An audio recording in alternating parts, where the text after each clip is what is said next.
I've got to say, in the 10 years that I've been involved in FPV, I have never seen a story like this. So strap yourself in, get some popcorn. It's about to be a doozy.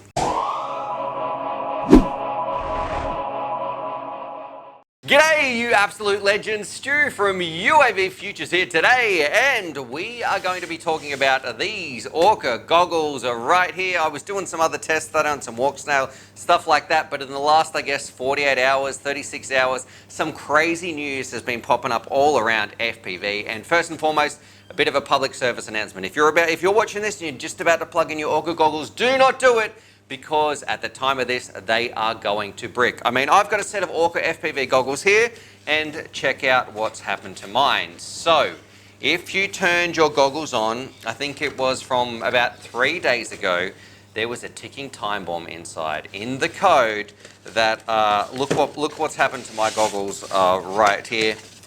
So I've got my ORQA FPV goggles. They've completely turned into a brick.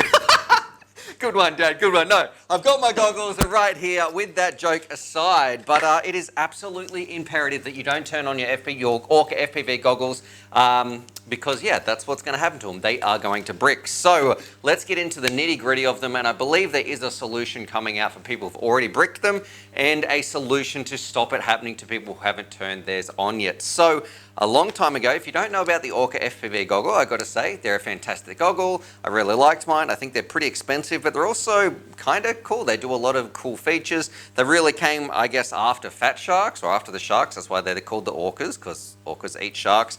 And these goggles right here, they do have a large share of the market. And I want to say too, I'm not affiliated with ORQA in any way. I think they're a great goggle, and they seem to be a really stand-up company, so I really hope they can get this sorted. But I wanted to make this video, I guess, just to spread some awareness and talk about this issue that we've got. And this right here, this goggle, when it was getting developed, it seemed like a couple of years ago, there was some of the code, and I'm going to use the quotation marks here, a license or ransomware.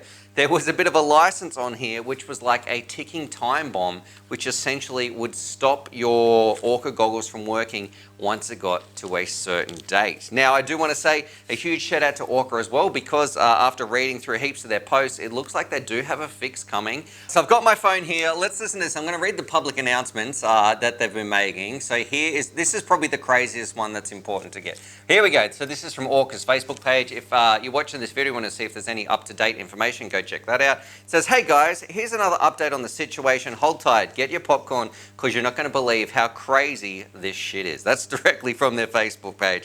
Within 5 or 6 hours into this crisis, Saturday early afternoon, we found that a mysterious issue was a result of a ransomware time bomb, which was secretly planted years ago in our bootloader by a greedy former contractor with the intention to extract exorbitant ransom from the company. The perpetrator in particular was particularly, how do we pronounce this, perfidious? Because he kept occasional business relations with us over the last few years as he was waiting for the code bomb to detonate, presumably so as not to raise suspicion, and hoping that we were able to extract more ransom as our business and our market share grew. Ransomware was programmed to explode in a way to cause maximum crisis. It was timed so activities on spring Saturday during a long weekend when most of you should be flying and most of our engineering team should be flying, enjoying their well-deserved days off. Supposedly this put the company in a panic mode and give the perpetrator a sufficient leverage to extort his ransom. If by now you're thinking something along the lines of, man, this has to be one of the most stupid cyber crimes ever committed in the history of cybercrime, you're probably right. Reason for this is we believe the perpetrator was operating with a very simplistic worldview, where if you plan a ransomware attack, but instead of calling a ransom, you very cunningly call it license, then your ransomware time bomb attack all of a sudden stops being a crime. Sadly for the perpetrator, a crime is a crime no matter how you decide to label it, and it seems this has started to dawn on him. We guess the perpetrator has a shit moment because we're informed that he has started panic posting, presumably in a poorly executed damage control attempt. He's posted a link with an unauthorized binary file which allegedly fixes the issues that the malware caused. All right, and then it goes on to say, please don't install that. You can't really trust it, blah, blah, blah. It really is like a bit of a popcorn show. And I want to give a huge shout out too, because before ORQA knew exactly what was going on, before they knew it was ransomware inside your goggles, they said, we will do our best to fix and ship back every unit within 24 hours of receiving them.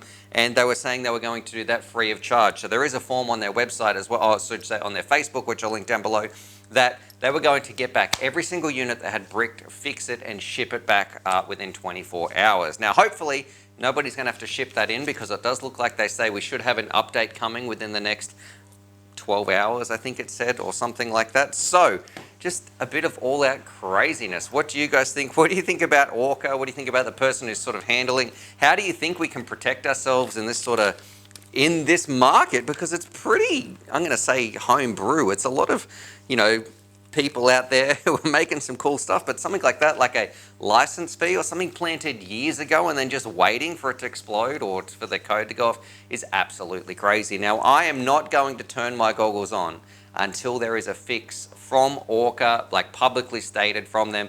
Then I'm going to put it on, turn my goggles on, because I really don't want to brick these. I think they're a great, fantastic goggle. They serve a lot of uses, even though I've got a lot of other goggles. Definitely don't want to brick these. A big thumbs down to whoever did put that ransomware or code on there, and I'm sure there's some legal ramifications going around there, so I don't know. I don't want to say anything that's going to get anybody in trouble, but I don't know who really cares about an Aussie bloke rambling in his shed in outback Queensland. Anyway, but yeah, on that, subscribe for more FPV related content. If you do have the ORQA goggles, do not turn them on, please, until you get a proper response from ORQA. There are some fixes online which I've seen, but that involved installing some other firmware which is not from the official ORQA, so I really wouldn't trust that either. Just wait and see what ORQA says. Big shout out to them. Stay tuned, because we are going to be, in the next couple of days, I've got a video. I've been using these for quite a while, actually, these walk snail goggles, and I've got to say, I'm pretty decent digital goggles, so stay tuned for that.